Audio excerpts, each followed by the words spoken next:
الحمد لله نحمده ونستعينه ونستغفره ونؤمن به ونتوكل عليه ونعوذ بالله من شرور أنفسنا ومن سيئات أعمالنا من يهده الله فلا مضل له ومن يضلله فلا هادي له ونشهد أن لا إله إلا الله وحده لا شريك له ونشهد أن سيدنا ومولانا محمدا عبده ورسوله وصلى الله تعالى عليه وعلى آله وأصحابه أجمعين أما بعد فأعوذ بالله من الشيطان الرجيم بسم الله الرحمن الرحيم ولقد أرسلنا رسلا من قبلك وجعلنا لهم أزواجا وذرية وما كان لرسول أن يأتي بآية إلا بإذن الله لكل أجل كتاب يمحو الله ما يشاء ويثبت وعنده أم الكتاب.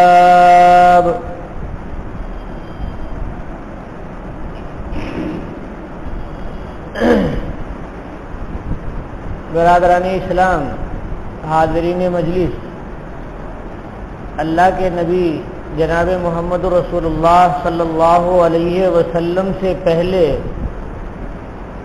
بہت سے انبیاء کرام آئے اور ان سب نے دین حق کی دعوت دی. رسول اللہ صلی اللہ علیہ وسلم کوئی ایسے پیغمبر نہیں کہ جن کی کوئی بات سمجھ میں انسان کو نہ آئے یا جن کے حالات بالکل ایسے ہوں کہ پچھلے انبیاء کرام علیہم الصلاۃ والسلام میں وہ نہ پائے جاتے ہوں. ایسا نہیں. حضور اکرم صلی اللہ علیہ وسلم کے اندر جو اللہ نے اوصاف جمع فرمائے تھے وہ سارے انبیاء کرام کی جتنی خوبیاں تھیں وہ ساری خوبیاں حضور اکرم صلی اللہ علیہ وسلم میں اللہ نے پیدا فرما دی. لیکن اعتراض کرنے والا اعتراض کرتا ہے. حضور اکرم صلی اللہ علیہ وسلم پر بھی نہ ماننے والوں نے بڑے بڑے اعتراضات کیے. ماننے والا آدمی اعتراض نہیں کرتا ہے اور نہ ماننے والا آدمی اعتراض کرتا ہے. ماننے والے آدمی کے سامنے ماننے والے آدمی کو سامنے والے آدمی سے محبت ہوتی ہے اور محبت اگر ہو تو اعتراض نہیں ہوگا اور اگر محبت نہیں ہے تو اعتراض ہوگا. تو ظاہر سی بات ہے کہ جن لوگوں کو اعتراض ہوا رسول اللہ صلی اللہ علیہ وسلم سے ان لوگوں نے حضور کے ہاتھوں پر ایمان قبول نہیں کیا. پچھلے انبیاء کرام بھی آئے تھے تو وہ فرشتے نہیں تھے، وہ انسان تھے. اور اگر فرشتے ہوتے تو انسان کہتے کہ ہم کیسے ان کو مانیں. فرشتوں کو کھانے پینے کی بھی خواہش نہیں اور آرام کرنے کی بھی خواہش نہیں، سونے کی بھی خواہش نہیں، اور جو انسانی شہوات ہیں یہ بھی فرشتوں میں اللہ نے نہیں رکھی ہیں. تو انسان کہتا کہ بھئی ہمارے لیے تو بہت مشکل ہے صبح کو اٹھنا نماز کے لیے اور عشاء کی نماز تک ہمیں جگے رہنا، یہ تو بہت ہمارے لیے مشکل ہے. تو اگر فرشتے کو پیش کیا جاتا یا فرشتہ کہتا کہ میرے جیسے ہو جاؤ تو وہ کہتے کہ تم تو کھاتے پیتے بھی نہیں ہو تو نیند کیسے آئے گی تم کو. تو فرشتے کی بات انسان نہیں مانتے. تو اللہ تبارک و تعالیٰ نے اپنی حکمت کے پیش نظر فرشتے کو نبی بنا کر کے نہیں بھیجا، انسان کے اندر انسان کو ہی نبی بنا کر کے بھیجا. کیونکہ اگر فرشتوں کو نبی بنا کر کے بھیجتے تو انسانوں کو فرشتہ بنانا پڑتا اللہ تعالیٰ کو، تاکہ ایک جنس کا ایک دوسرے جنس کا آدمی اپنے ہم جنس کی باتوں کو سمجھتا ہے اور عمل کرتا ہے. اور نمونہ بننے کے لیے ضروری ہے کہ ایک ہی جنس کا ہو تو انسان نبی، اور اگر فرشتے کو نبی بنا کے بھیجتے تو سارے انسانوں کو فرشتہ بنانا پڑتا اللہ تعالیٰ کو. حضرت آدم علیہ الصلوۃ والسلام سے چلیے کہ آدم علیہ الصلوۃ والسلام کو اللہ تعالیٰ نے بیوی عطا فرمائی تھی یا نہیں عطا فرمائی تھی؟ یعنی حضرت حوا یہ حضرت آدم علیہ السلام کی بیوی تھی یا نہیں تھی؟ تھی. حضرت آدم علیہ السلام نبی تھے یا نہیں تھے؟ تھے. حضرت نوح علیہ السلام کی بھی بیوی تھی. حضرت داؤد علیہ السلام کی بھی بیویاں تھیں، بلکہ حضرت داؤد علیہ السلام کی تو کہتے ہیں کہ 100 بیویاں تھیں، اور بعض روایتوں میں ہے کہ 300 بیویاں تھیں. حضرت سلیمان علیہ السلام کی بھی 100 بیویاں تھیں. تو بیوی ہونا یہ نبی ہونے کے خلاف نہیں ہے. کفار مکہ نبی کریم صلی اللہ علیہ وسلم کے خلاف اعتراض کرتے تھے اور کہتے تھے کہ یہ نبی ہے تو شادی کیوں کرتے ہیں؟ تو شادی ہونا یہ نبی ہونے کے خلاف نہیں ہے. حضرت موسیٰ علیہ السلام بھی تشریف لائے تو حضرت موسیٰ علیہ السلام کی بھی شادی ہوئی. غرض یہ کہ جتنے پیغمبران ہیں، دیکھیے حضرت ابراہیم علیہ السلام کہ ان کی بھی کئی بیویاں تھیں. حضرت اسماعیل علیہ السلام نے بھی شادی کیا اور ان کی بیویاں تھیں. تو جتنے انبیاء کا نام ہم جانتے ہیں ان سارے انبیاء کرام علیہ السلام نے شادیاں کی. تو حضور اکرم صلی اللہ علیہ وسلم اگر شادی کر رہے ہیں، نکاح کر رہے ہیں، تو اس میں کون سی مصیبت کی بات ہے؟ یہ تو انسانی فطرت کا تقاضا ہے کہ انسان شادی بھی کرے اور انسان کھائے بھی اور انسان سوئے بھی. ایک حدیث شریف کا مضمون ہے کہ نبی کریم صلی اللہ علیہ وسلم نے ارشاد فرمایا کہ میں کھاتا بھی ہوں اور میں پیتا بھی ہوں اور میں روزہ بھی رہتا ہوں اور میں افطار بھی کرتا ہوں اور میں شادی بھی کرتا ہوں. تو جو آدمی میری سنت پہ، میرے طریقے پہ عمل نہیں کرے وہ مسلمان نہیں. تو نبی کریم صلی اللہ علیہ وسلم کا نکاح کرنا یہ فطرت کے مطابق تھا، یہ فطرت کے خلاف نہیں تھا. اب نہیں ماننے والوں کے لیے تو بڑے بہانے ہوتے ہیں. کہتے ہیں کہ تو ہی نہ چاہے بہانے ہزار، کہ نبی کریم صلی اللہ علیہ وسلم کو نہ ماننے والوں نے بہت سارے نہ ماننے کے عذر کر دیے اور بہت سارے اعتراض کر دیے. حضرت عیسیٰ علیہ السلام کے بارے میں لوگ کہتے تھے کہ کیسے یہ نبی ہیں کہ یاکل الطعام ویمشی فی الاسواق، یہ کھانا بھی کھاتے ہیں اور بازار بھی جاتے ہیں، تو یہ کیسے نبی ہو گئے؟ تو اعتراض کرنے والا تو کھانا کھانے پر بھی اعتراض کر رہا ہے، اعتراض کرنے والا تو بازار سے کوئی چیز خرید کر کے لانے پر بھی اعتراض کرتا ہے. تو حضور پر بھی اعتراض کرنے والے اعتراض کرتے تھے کہ اگر ایک اعتراض تو یہ تھا کہ انسان کو اللہ نے کیوں بھیج دیا، تو اس کا جواب یہ ہے کہ بھائی تم جتنے نبی کو مانتے ہو، اہل عرب بھی بہت سارے انبیاء کو مانتے تھے، مثلا حضرت ابراہیم علیہ السلام کو تو مانتے ہی تھے، اسماعیل علیہ السلام کو مانتے ہی تھے. تو ان کو جو تم مان رہے ہو یہ انسان تھے یا فرشتے تھے؟ تو اب ان کے پاس کوئی جواب نہیں ہوتا تھا. تو ایک اعتراض یہ کیا کہ یہ نبی تو شادی کرتے ہیں، تو کیسے نبی ہیں؟ تو اس کا بھی جواب تھا کہ تم جن انبیاء کو مانتے ہو ان انبیاء کرام نے بھی شادیاں کی ہیں، یہ کوئی ایسی اجنبی بات نہیں ہے. اور انبیاء کرام کی اولاد بھی ہوئی کہ حضرت آدم علیہ السلام کی اولاد ہوئی، تبھی تو ہم تک حضرت آدم علیہ السلام کی نسل پہنچی. حضرت نوح علیہ السلام کی اولاد کا تذکرہ قرآن پاک میں ہے. حضرت داؤد علیہ السلام کے بیٹے حضرت سلیمان علیہ السلام ہے. غرض یہ کہ اولاد ہونا بھی نبی ہونے کے خلاف نہیں ہے.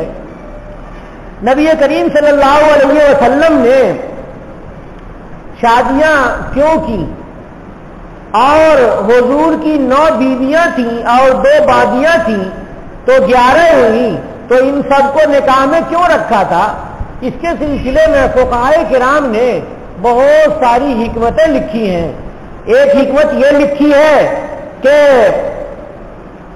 عرب کے اندر قبیلے تھے بہت سارے پھیلے ہوئے, اب ان میں جنگیں چلتی تھی بہت زیادہ, اور نبی کریم صلی اللہ علیہ وسلم کو اتحاد و اتفاق قائم کرنا تھا اور حضور کو سارے قبائل کو قریب کرنا تھا تاکہ دین کی باتیں سن سکے اور آپس میں لڑائی جھگڑے نہ کریں. تو حضور اکرم صلی اللہ علیہ وسلم نے مختلف قبائل کی عورتوں سے نکاح کیا تاکہ آپس میں لڑائیاں کم ہو جائیں. اس لیے کہ عرب کے جو قبائلی نظام میں ایک قاعدہ تھا ان کے یہاں کہ اگر کوئی داماد ہے تو اس خاندان سے لڑائی نہیں کرتے تھے وہ. تو نبی کریم صلی اللہ علیہ وسلم نے بھی اس وجہ سے چند قبائل کی عورتوں سے نکاح کیے تاکہ اس قبائل کے لوگ لڑائیاں نہ کریں اور اتحاد کے ساتھ دین اسلام کی بات کو سنجیدگی سے مانیں. اسی طرح سے اور بھی ایک حکمت لکھی ہے کہ نبی کریم صلی اللہ علیہ وسلم نے بعض جو نکاح کیے ہیں وہ دل بستگی کے لیے, مثال کے طور پہ حضرت عمر فاروق رضی اللہ تعالیٰ عنہ کی بیٹی حضرت حفصہ ہیں, ان کے شوہر کا انتقال ہو گیا تھا, بیوہ ہو گئی تھی.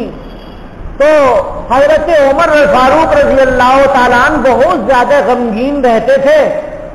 حضور کے ساتھ رہنے والے, حضور کا ساتھ دینے والے اور جان پر کھیل کر کے ساتھ دینے والے بڑے غمگین رہتے تھے. تو نبی کریم صلی اللہ علیہ وسلم نے ان کی دلجوئی کے لیے نکاح کر لیا حضرت حفصہ رضی اللہ تعالی عنہا سے, بیوہ ہیں ان سے نکاح کر لیا. بھلا بتائیے کہ اگر نبی کریم صلی اللہ علیہ وسلم نکاح کرنا چاہتے تو مشرکین عرب نے حسینائے عرب کو پیش کر رکھا تھا کہ آپ جتنی حسین ترین خاتون سے شادی کرنا چاہتے ہیں ہم ان کو فراہم کریں گے. ہر نبی کریم صلی اللہ علیہ وسلم نے اس مطالبے کو رد کر دیا, ریجیکٹ کر دیا. نبی کریم صلی اللہ علیہ وسلم نے اپنی جوانی کا عالم بھی ایسا گزارا کہ ایسا عفیف زمین پر چلا نہیں اور آسمان سے سورج نے دیکھا نہیں اور رات کے چاند نے نہیں دیکھا ایسے عفیف کو, ایسے پاک دامن کو کہ نبی کریم صلی اللہ علیہ وسلم نے اپنی نگاہوں سے کبھی کسی کو شہوت کی نگاہ سے نہیں دیکھا اور جوانی گزر گئی. 25 سال کے نوجوان ہیں, اگر خواہش نفسانی کی وجہ سے شادی کرتے تو کنواری لڑکی سے شادی کرتے, لیکن حضور نے ایک روایت کے مطابق 40 سال اور ایک روایت کے مطابق 45 سال کی بوڑھی عورت سے شادی کی, حضرت خدیجہ رضی اللہ تعالیٰ عنہ سے. کہتے ہیں کہ حضرت خدیجہ رضی اللہ تعالیٰ عنہ کی 2 شادیاں ہو چکی تھیں یا 3 شادیاں ہو چکی تھیں اور شوہروں کا انتقال ہو گیا تھا, وہ بیوہ تھیں. انہوں نے حضور کی دیانت, حضور کی امانت اور حضور کی تجارت وغیرہ کو دیکھ کر کے سمجھا کہ یہ معاشرے کے بڑے منتخب اور بڑے اونچے انسان ہیں, بہت بڑے امانت دار ہیں. اس لیے حضرت خدیجہ نے نکاح کا پیغام حضرت ابو طالب کو دیا تو حضرت ابو طالب تشریف لائے اور نکاح کا خطبہ پڑھا اور حضور کا نکاح حضرت خدیجہ رضی اللہ تعالی عنہا سے کر دیا. کتنی عمر میں؟ نوجوانی کی عمر ہے, 25 سال کے ہیں اور نکاح ہو رہا ہے 2 یا 3 شوہروں کو دیکھی ہوئی عورت سے نکاح ہو رہا ہے، بھلا کیسے کہا جا سکتا ہے کہ خاتم بدہن کیسے کہا جا سکتا ہے کہ نبی کریم صلی اللہ علیہ وسلم نے خواہش نفس کی وجہ سے نکاح کیا تھا؟ اس کے بعد حضور حضرت خدیجہ کے ساتھ ہی رہے اور 50 سال کی عمر ہو گئی، حضور کی 50 سال کی عمر ہو گئی اور حضور نے کوئی نکاح نہیں کیا۔ اس کے بعد نبی کریم صلی اللہ علیہ وسلم کو حضرت ابو بکر صدیق رضی اللہ تعالی عنہ نے اپنی بچی سے نکاح کا پیغام دیا، اور حضور نے سوچا کہ اسلام کے پیغام کے پہنچانے کے لیے بالکل ایسا ذہن ضروری ہے جس ذہن میں ساری چیزیں محفوظ ہو جائیں جو اللہ کی طرف سے آتی ہیں اور جو میں اللہ کی طرف سے وہی لاتا ہوں، اور میرے جو طور طریقے ہیں وہ ساری چیزیں محفوظ ہو جائیں۔ تو اس لیے صرف ایک خاتون حضرت عائشہ صدیقہ رضی اللہ عنہا ہے کہ جن سے حضور اکرم صلی اللہ علیہ وسلم نے کنوارے پن میں شادی کی، اور حضور نے شادی کی تو نکاح کرنے کے بعد حضرت عائشہ صدیقہ رضی اللہ تعالی عنہا اپنے ہی گھر میں تھی، رخصتی نہیں ہوئی تھی۔ جب نبی کریم صلی اللہ علیہ وسلم کی خدمت میں حضرت عائشہ رضی اللہ تعالی عنہا آئی ہیں تو حضور کی باتوں کو یاد کرنا شروع کیا ہے اور حضور کی باتوں کو پہنچانا شروع کیا ہے، عورتوں کو، خواتین کے اندر تبلیغ کا کام شروع کیا ہے، اور اتنا کام کیا حضرت عائشہ نے کہ دنیا کی کسی عورت نے اتنی احادیث کا ذخیرہ اپنے دماغ میں، اپنے حافظے میں جمع نہیں کیا تھا۔ یہ ابو بکر کی بیٹی تھی کہ جن کا حافظہ بہت زیادہ تھا، اور انہوں نے حضور کی ایک ایک باتوں کو بتا کر کے اور امت کے لیے پورے دین کا ذخیرہ چھوڑ دیا کہ آج اگر حضرت عائشہ کی باتیں اور احادیث نہ ہو تو شریعت کا سمجھنا بہت مشکل ہے۔ تو یہ حضرت عائشہ نے کیا۔ بھلا بتائیے کہ اگر نفسانی خواہشات کے ساتھ نبی کریم صلی اللہ علیہ وسلم نکاح کرتے تو حضرت عائشہ کو اولاد بھی ہوتی نہیں ہوتی؟ حضرت عائشہ کو تو اولاد تک نہیں ہوئی۔ نبی کریم صلی اللہ علیہ وسلم نے جس مقصد کے لیے نکاح کیا تھا اسی مقصد میں حضرت عائشہ کی زندگی گزر گئی، اور حضور کی زندگی 50 سال کی ہو گئی۔ بھلا بتائیے اب بڑھاپا آ گیا ہے، اس کے بعد اسلام کی اشاعت کے لیے جب حضور نے مدینہ پاک ہجرت کی تو اسلام کی اشاعت کے لیے کہ عورتوں میں بھی ساری باتیں سمجھائی جائیں، قبیلے سے عورتیں آتی تھیں، ان سب کو سمجھانا تھا، تو ایک حضرت عائشہ کیسے سمجھا سکتی تھی؟ تو حضور نے بوڑھی عورتوں کو، بیوہ عورتوں سے نکاح کیے ہیں حضور نے، اور کنواری عورتوں سے حضور نے نکاح نہیں کیے ہیں، اور کسی بیوی سے حضور کو اولاد نہیں۔ حضرت خدیجہ رضی اللہ تعالیٰ عنہ سے ہی اولاد تھی جو پچھلے شوہر سے بھی اولاد لائی تھی، اور حضور سے بھی ان کو اولاد پیدا ہوئی حضرت فاطمہ رضی اللہ تعالیٰ عنہ۔ تو جتنی ازواج تھی حضور کی، غور کیجئے مدینہ پاک میں، وہ ساری ازواج دین اسلام کی تبلیغ کی غرض سے نکاح میں آئی تھی، اور حضور نے ان کے نکاح کو اس لیے قبول کیا تھا۔ رات دن اور صبح شام اللہ کی طرف سے جو پیغام آتا ہے وہ عورتیں یاد کرتی ہیں، اور جا کر اور ان کے پاس عورتیں آتی ہیں، ان عورتوں کو وہ سمجھاتی ہیں، اس طرح سے اسلام پھیل رہا ہے۔ تو یہ ضرورت تھی نبی کریم صلی اللہ علیہ وسلم کو اسلام کی اشاعت کے لیے اور اسلام کے پیغام کو پوری دنیا میں پہنچانے کے لیے، اس لیے مختلف قبیلوں کی عورتوں سے حضور نے نکاح کیا۔ اسی طرح سے زمانے جاہلیت میں بعض چیزیں ایسی تھیں کہ جن کو توڑنا ضروری تھا۔ مثال کے طور پر آدمی کا جو لے پالک ہوتا ہے، لے پالک کا مطلب کوئی بچہ جس کو گود لیا جاتا ہے، یہ لے پالک ہوتا ہے، لے کر کے پالنا، یعنی اپنی اولاد نہ ہو، کسی دوسرے کی اولاد ہو اور لے کر کے انسان پرورش کرتا ہے، اس کو اردو میں لے پالک کہتے ہیں۔ تو لے پالک کے بارے میں یہ تھا زمانے جاہلیت میں کہ لے پالک حقیقی بیٹے کے برابر ہو جاتا ہے۔ لے پالک کیسا ہو جاتا ہے؟ حقیقی بیٹے کے برابر ہو جاتا ہے۔ تو لے پالک کی بیوی سے نکاح جائز نہیں ہے، یعنی یہ کہ وہ بھی اپنی بہو کی طرح ہو جاتی ہے، جس طرح سے انسان اپنی بہو سے نکاح نہیں کر سکتا، ویسے ہی لے پالک کی بیوی اگر لے پالک طلاق دے دے تو نکاح نہیں ہوتا تھا زمانے جاہلیت میں۔ تو حضور کو اللہ کی طرف سے یہ نکاح کرایا گیا، حضور کو یہ نکاح کرایا گیا کیسے کہ حضرت زید سے حضرت زینب بنت جہش کا نکاح ہوا، اور حضرت زینب ان کے ساتھ نہیں رہ سکی اور میاں بیوی کا اختلاف بہت زیادہ ہو گیا، تو حضرت زید نے حضرت زینب بنت جہش کو طلاق دے دی۔ اب زینب بنت جہش کو طلاق دے دی، عدت بھی گزر گئی۔ اب نبی کریم صلی اللہ علیہ وسلم نے امت کو ایک مسئلہ سمجھانا چاہا کہ اپنی بہو کی طرح لے پالک کی بیوی نہیں ہوتی ہے، لے پالک کی بیوی وہ نسبی نہیں ہے، محرم نہیں ہے، اس لیے جب لے پالک نے طلاق دے دی اور وہ بیوہ ہو گئی اور عدت گزر گئی تو اس سے نکاح کرنا جائز ہے۔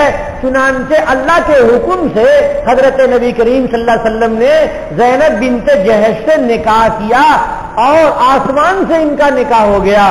جب حضرت زینب نے سے نکاح حضور نے کیا تو پورے عرب میں لوگ کہنے لگے کہ ارے دیکھو بہو سے نکاح کر لیا، بہو سے نکاح کر لیا محمد نے، نعوذ باللہ نعوذ باللہ۔ حضور تو مسئلہ بتانا چاہ رہے ہیں کہ بہو تو بیٹی کے برابر ہے، ان سے تو نکاح کبھی نہیں ہو سکتا ہے، لیکن یہ لے پالک کی بیوی یہ جو ایسی بہو ہے کہ جو بہو محرم نہیں ہے، نسبی ان کا کوئی تعلق نہیں ہے، اس لیے ان سے نکاح ہو سکتا ہے، وہ غیر محرم ہے اس لیے ان سے نکاح ہو سکتا ہے۔ تو حضور نے محرم اور غیر محرم کا فرق بتانے کے لیے لے پالک کی بیوی سے نکاح کیا۔ اسی طرح سے حضور کے چند نکاح کرنے میں ایک مصلحت یہ بھی تھی کہ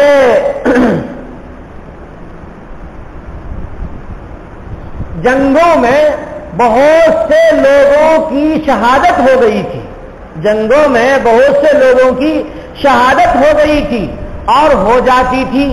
عرب میں بیوہ عورت سے لوگ نکاح نہیں کرتے تھے، تو نبی کریم صلی اللہ علیہ وسلم نے بیوہ عورتوں سے نکاح کیے ہیں تاکہ بیوہ عورتوں سے نکاح کا رواج ہو جائے۔ چنانچہ یہ رواج ڈالنے کے لیے حضور نے بیوہ عورتوں سے نکاح کیے ہیں، اور جن کے شوہر کا انتقال ہو گیا یا وہ شہید ہو گئے تو ان عورتوں سے حضور اکرم صلی اللہ علیہ وسلم نے نکاح کیے۔ تو صحابہ کرام نے بھی بہت ساری بیوائوں سے نکاح کیا، اس کے بعد عرب میں بیوہ عورتوں سے بھی نکاح کا رواج پڑ گیا، اور وہ رواج اسلام مسلمانوں کے لیے ایک طریقہ بن گیا کہ اگر معاشرے میں بیوہ عورتیں ہیں تو ان سے نکاح کر لینا چاہیے، ان کو اچھوت نہیں سمجھنا چاہیے اور ان کو غلط اور برا نہیں سمجھنا چاہیے، کیونکہ نفسانی خواہشات ہیں تو نفسانی خواہشات جس طرح سے شادی شدہ عورتوں کے اندر ہیں، مردوں کے اندر ہیں، تو ایسے ہی بیوہ عورتوں کے اندر بھی ہیں، تو اس لیے بیوہ عورتوں سے بھی نکاح کرنا چاہیے۔ حضرت مولانا محمد قاسم نانوتوی رحمت اللہ علیہ نے بھی دیوبند کے اندر جو بہت سارے کام کیے ہیں اصلاح معاشرہ کے، ان میں سے ایک کام یہ بھی کیا ہے کہ دیوبند میں بیوہ عورتوں سے نکاح نہیں کی کرتے تھے لوگ، تو انہوں نے بتایا اور اس مسئلے کو بتا کر کے اور اس کا رواج دیا، چنانچہ دیوبند میں بھی بیوہ عورتوں سے نکاح کا رواج ہو گیا۔ تو نبی کریم صلی اللہ علیہ وسلم کی اس سنت پہ حضرت نانوتوی نے اپنے معاشرے کو ڈھالا، تو گویا کہ نبی کریم صلی اللہ علیہ وسلم نے جو بیواؤں سے نکاح کیے ہیں وہ بیواؤں سے نکاح کرنے کی ترغیب دینے کے لیے حضور نے نکاح کیے ہیں۔ غرض یہ کہ حضور اکرم صلی اللہ علیہ وسلم کے چند نکاح کرنے میں بہت ساری مصلحتیں ہیں، اور سیدھی سی بات کیا ہے بھائیو، ہم مسلمان ہیں، ہمیں حضور پر اعتراض نہیں ہے اور حضور پہ اعتراض ہو بھی نہیں سکتا ہے۔ ایک لمحہ کے لیے اگر ہم مسلمان ہیں اور حضور پر اعتراض ہو جائے تو ہمارا ایمان ہی رخصت ہو جائے گا۔ تو حضور نے جو کیا وہ اللہ کے حکم سے کیا، اور حضور نے جو کیا وہ صحیح کیا. ہمارے باپ جو کرتے ہیں تو ہم کہتے ہیں کہ ابا نے صحیح کیا, اور ہمارے خاندان کے بڑے جو کرتے ہیں تو ہم کہتے ہیں کہ انہوں نے صحیح کیا. تو جب ہمارے آقا و مولا جناب محمد رسول اللہ ہے اور ہمارے ہادی ہیں, ہمارے پیغمبر ہیں, اور ہر چیز میں ان کی ہر چیز میں ہمارے لیے نمونہ ہے, تو حضور نے جو کیا سب صحیح کیا. اس لیے ہم مسلمانوں کو اعتراض نہیں ہونا چاہیے. ایک اور بات جو آپ حضرات نہیں جانتے ہوں گے, آپ حضرات کو اس کی طرف متوجہ کرتا ہوں. دھیان دے رہے ہیں یا نہیں دے رہے ہیں؟ باہر کچھ لوگ ہیں باتیں کر رہے ہیں. جو باتیں کر رہے ہو تو باہر چلے جاؤ, سامنے کیوں بیٹھ کر کے باتیں کر رہے ہو؟ یہاں تو میری بات سنو, اور میری بات کیا ہے کہ اللہ اور رسول کی اور قرآن کی باتیں سنو تو فائدہ ہوگا. دھیان سے سننے کی بات ہے. حضور اکرم صلی اللہ علیہ وسلم نے نکاح کیے, 9 بیویاں تھیں اور 2 باندیاں تھیں. اللہ کا حکم نازل ہوا مدینہ پاک میں کہ جن جن لوگوں نے 4 سے زائد عورتوں سے نکاح نہیں کر سکتے ہو, فن کے ہوں ما طاب لکم من النساء مثنا و ثلاثا و رباع, کہ زیادہ سے زیادہ 2 عورتوں سے یا 3 عورتوں سے یا 4 عورتوں سے نکاح کر سکتے ہو, اس سے زیادہ عورتوں سے نکاح نہیں کر سکتے ہو. ہمارے ہندوستان کے مزاج میں ایک ہی نکاح کرنا ہے, کیونکہ اگر 2 نکاح ہو گئے تو معاشرے میں رہنا بہت مشکل ہو جاتا ہے. عورتوں کے دلوں کے اندر تحمل اور برداشت نہیں ہے, اس لیے 2 شادیاں ہم لوگوں کو نہیں کرنی چاہیے, ایک ہی شادی کرنی چاہیے. اور اگر ایک بیوی نہیں ہے تو دوسری بیوی کرنی چاہیے, تو وہ بھی گویا کہ ایک ہی ہونے کی حالت ہوتی ہے. تو غرض یہ کہ میں یہ کہنا چاہ رہا ہوں کہ جب حکم نازل ہوا کہ 4 سے زائد بیویاں جائز نہیں ہیں, تو بہت سے لوگ تھے عرب میں بہت ساری شادیوں کا رواج تھا, بہت سارے لوگ بہت ساری شادیاں کرتے تھے. تو سارے صحابہ کرام کے جن کے نکاح میں 4 سے زائد بیویاں تھیں, ان سب نے زیادہ بیویوں کو یعنی 4 کو تو نکاح میں باقی رکھا, اور 5ویں 6ٹھی 7ویں 8ویں 9ویں اس طرح کی جتنی بھی تھی ان سب کو طلاق دے دی. جب طلاق دے دی تو عدت گزر جانے کے بعد ان بیوہ عورتوں سے دوسرے لوگوں نے نکاح کیے, دوسرے مسلمانوں نے نکاح کیے جن کے نکاح میں ایک ہی بیوی تھی, یا ان کے یہاں انہوں نے نکاح ہی نہیں کیا تھا تو ان کے یہاں گنجائش تھی, انہوں نے نکاح کیے. یہاں پر علماء نے لکھا ہے کہ حضور اکرم صلی اللہ علیہ وسلم کے نکاح میں 9 بیویاں اور 2 باندیاں تھیں. تو حضور کی جو بیویاں ہیں وہ ماں کے برابر ہیں یا نہیں ہیں؟ ہمارے اور آپ کے کس کے برابر ہیں؟ ماں کے برابر ہے, بلکہ ماں سے بھی اونچا درجہ ہے نبی کریم صلی اللہ علیہ وسلم کی ازواج مطہرات کا, کہ ہم اپنی ماں سے بھی زیادہ احترام حضور کی ازواج مطہرات اور ام المومنین کا کرتے ہیں. تو وہ ہماری مائیں ہیں. صحابہ کرام کی بھی ماں کے درجے کی تھی یا نہیں تھی؟ اگر حضور طلاق دے دیتے 4 کے علاوہ بیویوں کو, تو ان عورتوں سے کسی کو نکاح کرنا جائز ہوتا نہیں ہوتا. تو وہ عورتیں تو معاشرے میں بیوے کی طرح رہتی اور ان سے کوئی بھی نکاح کبھی نہیں کرتا. اور پھر وہ عورتیں یہ سوچ رہی تھیں کہ رسول اللہ صلی اللہ علیہ وسلم سے ہم اس لیے نکاح کر رہے ہیں کہ جنت میں حضور کے ساتھ رہنے کا موقع نصیب ہوگا. تو اگر حضور طلاق دے دیتے دنیا میں تو جنت میں جو تمنا تھی ان کی ساتھ میں رہنے کی, یہ تمنا پوری ہوتی نہیں ہوتی. تو اس لیے حضور نے آگے نکاح نہیں کیے اور ان عورتوں کو اپنے نکاح میں باقی رکھا, اور 4 کے علاوہ عورتوں کو طلاق نہیں دی. بات سمجھ میں آئی نہیں آئی؟ نبی کریم صلی اللہ علیہ وسلم اگر طلاق دے دیتے تو یہ امت کی مائیں تھی، صحابہ کی مائیں تھی، تو کیسے اپنی ماؤں سے نکاح ہو سکتا تھا؟ یہ تو ناجائز ہے، اور قرآن پاک میں صراحت کے ساتھ اس کو ناجائز بتایا گیا ہے۔ وَأَزْوَاجُهُ أُمَّهَاتُكُمْ کہ جو نبی کریم صلی اللہ علیہ وسلم کی جو بیویاں ہیں یہ تمہاری مائیں ہیں۔ یہ حضور اکرم صلی اللہ علیہ وسلم کے لیے اللہ تبارک و تعالیٰ نے ارشاد فرما دیا ہے، تو حضور نے اس لیے ان عورتوں کو طلاق نہیں دی، اور طلاق دے دیتے تو پھر کیسے کوئی نکاح کر سکتا تھا؟ نکاح تو جائز ہی نہیں ہوتا، تو ان کی زندگی اخیراً اور بیکار ہو جاتی، دنیا میں بھی اور آخرت میں بھی۔ تو اس لیے حضور نے ان عورتوں کو طلاق نہیں دی، اور اللہ کا حکم بھی ان عورتوں کو طلاق دینے کا نہیں ہوا۔ تو بہت ساری مصلحتوں میں ایک مصلحت یہ بھی تھی۔ تو اللہ تبارک و تعالیٰ نے حضور اکرم صلی اللہ علیہ وسلم کو جو یہ موقع عنایت فرمائے نکاح کرنے کے، وہ دین کی خاطر، حضور کے نفس کی خاطر نہیں، دین کی خاطر۔ اور یہ بھی کہا جاتا ہے کہ صحابہ کرام کو حضور اکرم صلی اللہ علیہ وسلم کے بارے میں یہ خیال تھا کہ حضور کو ایک مرد کی طاقت نہیں تھی، حضور کو 30 مرد کی طاقت تھی اور 40 مرد کی طاقت تھی۔ نبی کریم صلی اللہ علیہ وسلم اگر اپنی طاقت کے لحاظ سے اور اپنی قوت کے لحاظ سے، یا یوں کہیے کہ اپنی نفسانی خواہشات کے لحاظ سے نکاح کرتے تو حضور یہ 11 ہی کیوں رکھتے؟ حضور تو 30 اور 40 بیویاں رکھتے، جیسا کہ پچھلے انبیاء کرام میں حضرت سلیمان علیہ السلام اور حضرت داؤد علیہ السلام کے یہاں نمونہ موجود ہے۔ اس لیے نبی کریم صلی اللہ علیہ وسلم نے جو نکاح کیا ہے، حاشا و کلا کوئی آدمی حضور کے خلاف زبان نہ نکالے اور حضور پر اعتراض نہ کرے، ورنہ تو اپنا ایمان بھی چلا جائے گا۔ یہ اعتراض کرنے والے انگریز ہیں، یہ اعتراض کرنے والے یہ غیر مسلم ہیں، اعتراض کرنے والے یہود اور عیسائی ہیں، اعتراض کرنے والے ایسے لوگ ہیں کہ جن کو اسلام کی ایک بات پسند نہیں آتی ہے، تو ان کو تو ہر بات پر اعتراض ہے، اللہ کے ایک ہونے پر بھی اعتراض ہے، تو دوسرا کہاں، ہر جگہ اس کو اعتراض ہوگا۔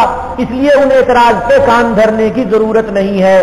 میں جو یہ ساری تفصیل آپ کو بتائی وہ ایک مضمون کو سمجھانے کے لیے، جس مضمون کو قرآن پاک میں اللہ نے کھول کر کے بتایا ہے۔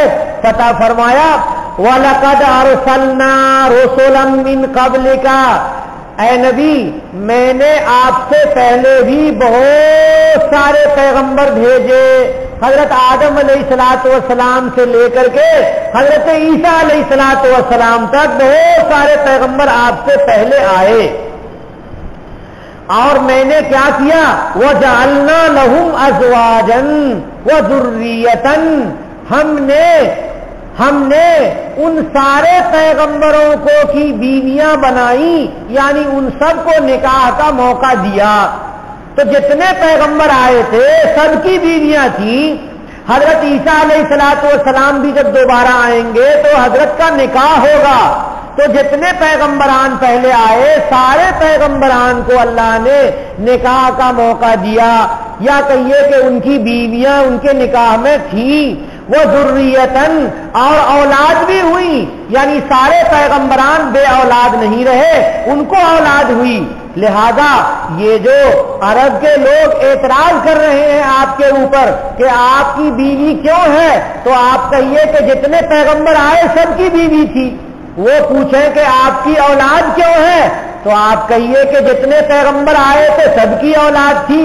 اس اعتراض کے جواب کو اللہ تبارک و تعالیٰ نے اس آیت میں بیان کیا ہے۔ اس کے بعد ایک وہ مضمون ہے جو مضمون کئی مرتبہ اسی مجلس میں میں نے آپ کو اسی سورت کی تفسیر میں سمجھایا ہے، وہ یہ ہے کہ معجزہ کا سامنے لانا اور یوں کہیے کہ معجزہ کا دکھانا یہ کسی نبی کے بس میں نہیں ہے۔ معجزہ کا دکھانا کسی نبی کے بس میں نہیں ہے۔ کس کی طاقت میں معجزہ دکھانا ہے؟ اللہ رب العالمین کی طاقت کے اندر ہے معجزہ دکھانا۔ تو اللہ تبارک و تعالیٰ ارشاد فرما رہے ہیں کہ ما کان لرسول ان یاتی بآیۃ، کسی رسول کی طاقت کے اندر نہیں ہے، کسی رسول کے بس میں نہیں ہے کہ وہ ایک معجزہ لے آئے۔ آیت کا ترجمہ اگر معجزہ کریں تو ایک معجزہ لے آئے کسی رسول کے بس میں نہیں ہے۔ تو یہ جو کفار مکہ وہ کہتے ہیں کہ آپ معجزہ دکھائیے، تو معجزہ دکھانا کیا رسولوں کے بس میں ہے؟ کسی رسول کے بس میں نہیں ہے معجزہ دکھانا، اس لیے کہ معجزہ دکھانا تو اللہ کی طاقت ہے، اللہ چاہیں تب دکھائیں گے، اللہ باذن اللہ، مگر اللہ کے حکم سے، اللہ کی اجازت سے ہی معجزہ ظاہر ہوتا ہے اور رسول دکھا دیتے ہیں۔ آیتین کا ترجمہ بعض مفسرین نے قرآن کی آیت کی ہے کہ کسی رسول کے بس میں نہیں ہے کہ ایک آیت نازل کر لے یا ایک آیت اپنی طرف سے لے آئے بنا لے، یہ کسی رسول کے بس میں نہیں ہے۔ یعنی رسول اللہ صلی اللہ علیہ وسلم اپنی مرضی سے آیت نازل نہیں کر لیتے ہیں، آیت نازل کرنے والے تو اللہ تبارک و تعالیٰ ہیں۔ اللہ کی اجازت ہوتی ہے حضرت جبریل کو کہ جاؤ یہ آیت لے کر کے اور ہمارے پیغمبر کو دے دو، تو حضرت جبریل آتے ہیں اور آیت کو حضور کے سامنے پڑھ دیتے ہیں اور عنایت فرما دیتے ہیں۔ تو کسی رسول کے بس میں نہیں ہے کہ وہ کوئی آیت لے آئے، ہاں اللہ کی اجازت اور اللہ کا حکم ہو تب آیت آتی ہے، اس کے بغیر آیت نہیں آتی ہے۔ تو معجزہ، آیت کا ترجمہ معجزہ کریں تب بھی وہی مطلب ہے کہ معجزہ دکھانا رسول کے بس میں نہیں ہے، اور آیت ان کا ترجمہ آیت کریں تو یہ مطلب ہے کہ وہی کا لانا کسی رسول کے بس میں نہیں ہے۔ لکل اجل کتاب، کفار مکہ کہتے تھے کہ اگر آپ کہتے ہیں کہ آپ کی دعوت ہم قبول نہیں کریں گے تو عذاب آ سکتا ہے، تو عذاب لے آئیے۔ تو اللہ کے نبی صلی اللہ علیہ وسلم کو کہا گیا کہ نہیں، ہر اجل کے لیے لکھنا ہے، یعنی ہر مدت لکھی ہوئی ہے، ہر چیز لکھی ہوئی ہے۔ تو یہ عذاب لانا اللہ رب العالمین کا، عذاب بھیجنا اللہ رب العالمین کا کام ہے، اور وہ لکھا ہوا ہے کہ فلاں وقت عذاب آئے گا۔ کفار مکہ کے لیے بھی اللہ تعالیٰ نے لکھ رکھا تھا کہ مکہ میں چونکہ کعبہ اور حرم ہے یہاں عذاب نہیں آئے گا، کیونکہ کعبے کو اللہ تعالیٰ کو قیامت تک باقی رکھنا ہے۔ تو عذاب آئے گا تو کب آئے گا؟